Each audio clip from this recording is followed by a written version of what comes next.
Hello amazing kids! Welcome back to our lesson and once again, this is Teacher Nico at ang pag-aaralan natin ngayon ay tungkol sa introduction at koda ng isang awitin.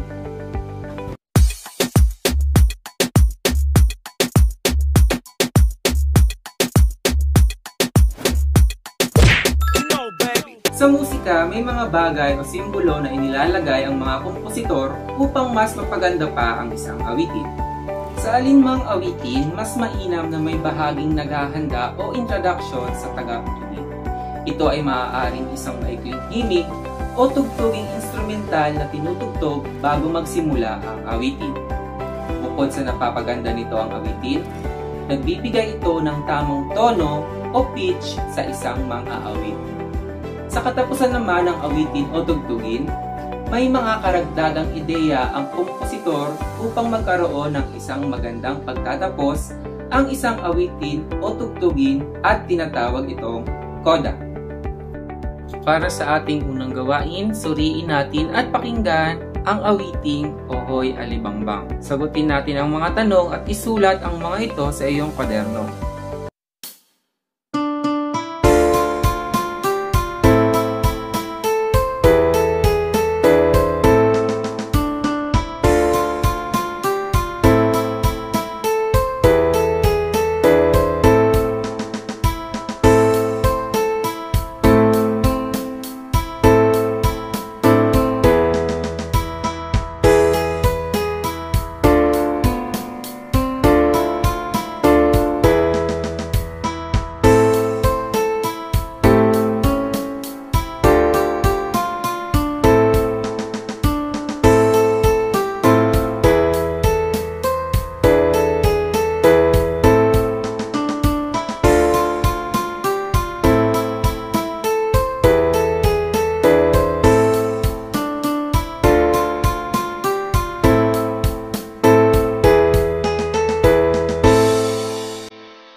Narito ang introduction ng awit na Ohoy Alibangbang. At ito naman ang koda ng awiting Ohoy Alibangbang.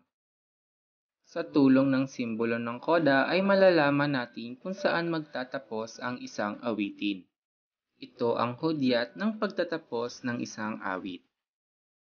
Para mas maunawaan mo ang introduction at koda ng isang awit, narito pa ang isang halimbawa. Tingnan ang chart ng awiting Hey Jude ng Beatles. Aling bahagi ang intro ng awit? Pangalawa, ano naman ang koda ng awiting ito? Tingnan natin kung tama ang iyong sagot. Narito ang intro ng kantang Hey Jude. Samantala, ito naman ang kanyang koda. Ganito rin ba ang sagot mo? Amazing!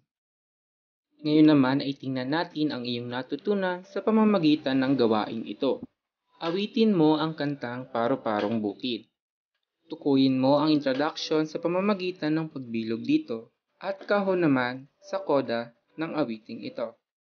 Maaari mo itong gawin sa iyong kwaderno.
Ngayon naman ay ating tukuyin ang introduction at koda ng awiting ito.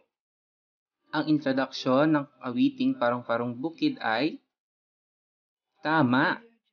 Samantalang ang koda naman ng awiting ito ay tama. Amazing!